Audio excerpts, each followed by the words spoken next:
Lipsky, Aaron Lipsky. I'm the Fire Chief for the City of Milwaukee Fire Department. Behind me, the address is 3231 West Fairmount. At 4:36 a.m., Milwaukee Fire Department units and North Shore Fire Department units were dispatched to this address after our dispatchers received numerous reports of a house on fire. Our first arriving units, Engine 37 and North Shore Ladder Truck 82, arrived on the scene within 3 minutes. It was a very rapid response. Every unit responding on that first alarm assignment was the regularly assigned unit. Everybody was available in quarters. They came out here gangbusters, and when they arrived, they had heavy fire blowing out of the basement windows of the home behind me and also the first floor bedroom window on the side facing us here. They immediately began a fire attack.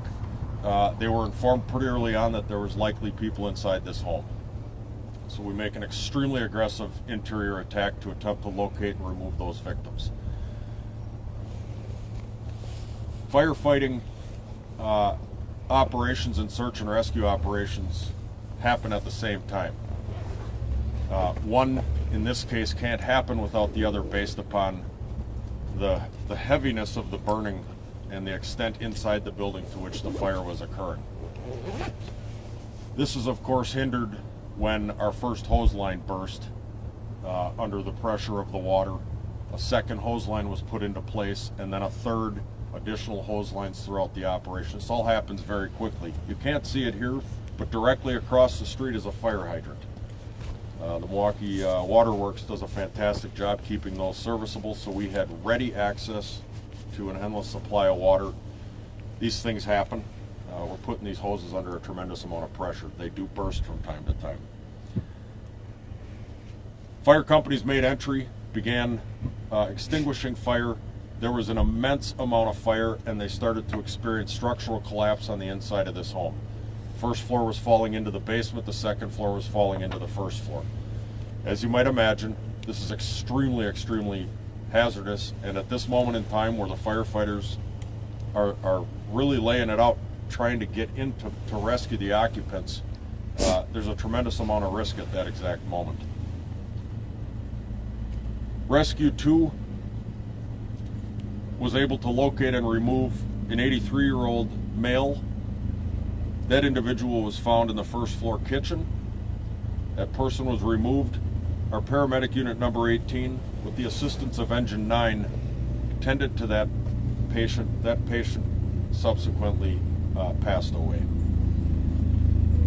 Ladder Company 82, coming out of the North Shore Fire Department, found and removed a 57-year-old.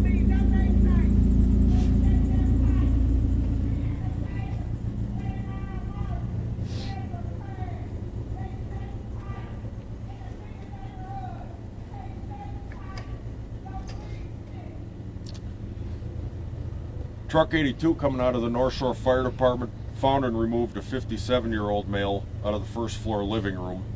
That patient was taken care of by paramedic unit number 5 and engine company 8. That patient subsequently deceased. 53-year-old male was located by engine 36 in the first floor bedroom and was found in a condition that's incompatible with life, deceased and left in place. I want to just point out a few key factors that figure into this. We were able to locate one smoke alarm in the residence that did not appear to be operational. No firefighters on this scene heard the sound of a smoke alarm sounding at any point in our operations here.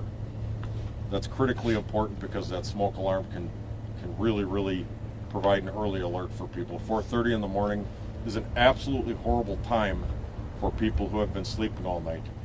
You're very We're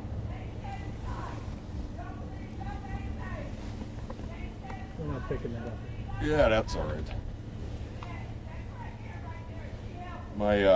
My fans don't usually follow me to these things, so we did scan all records as is standard practice, and we have no outstanding City of Milwaukee code violations associated with this building. So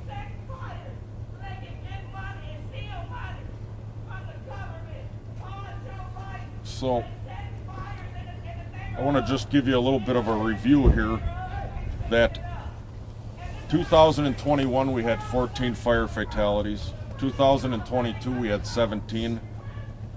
These three fatalities here early this morning, year to date, bring us to 7. That's not good.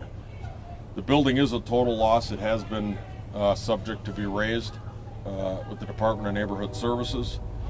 I want to just point out here that in order to bring this under control and to support our fire rescue operations this morning, we had 7 engines, 4 ladder trucks, 3 paramedic units, a heavy rescue company. We had 4 chief officers here, including our citywide commander and the North Shore Fire Department's Battalion 8, our fire investigation unit, and our support units that come in. A total of 62 firefighters responded and worked here throughout all of this time. I want to thank you very, very much for your interest in this story. If you could please help us get the message out. If you could please help us get the message. Is there a police officer anywhere around here? It's not. I'd like to thank the Milwaukee Police Department, We Energies Gas and Electric, and everybody else who came out and is going to help support this family in this terrible, terrible time. I am honored to have Mayor Johnson here, and give you the microphone, sir. Thank you so much, Chief. First and foremost, I want to first thank you, Chief Lipsky. I want to thank the men and women of the Milwaukee Fire Department.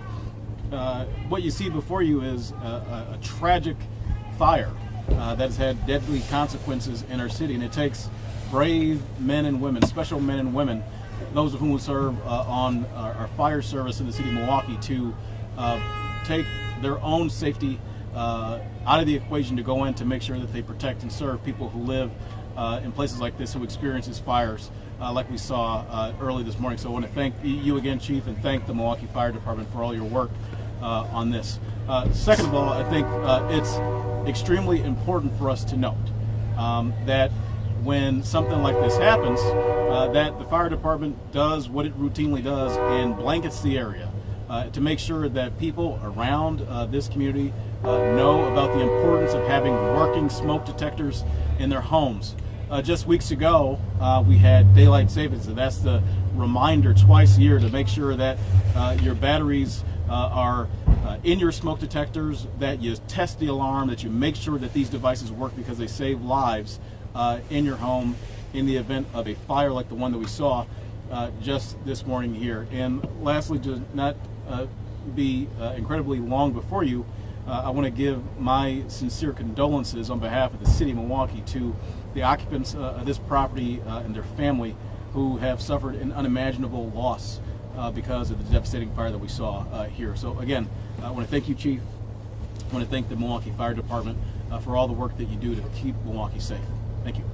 Thank you, Mr. Mayor. Thank you so much for that, Mr. Mayor. As he pointed out, we've got smoke alarms available for anybody that needs them. 414-286-8980. 414-286-8980. We'll come out, we'll install it. It's free. There's nothing more involved. If we get these in every home, we at least are giving folks those extra few minutes of opportunity to self-rescue from a home early in a fire situation. You can call this number anytime, 24/7. It's bilingual. You leave your information, we will call you, we will make an appointment, we'll come out when it's convenient. Can't stress this enough.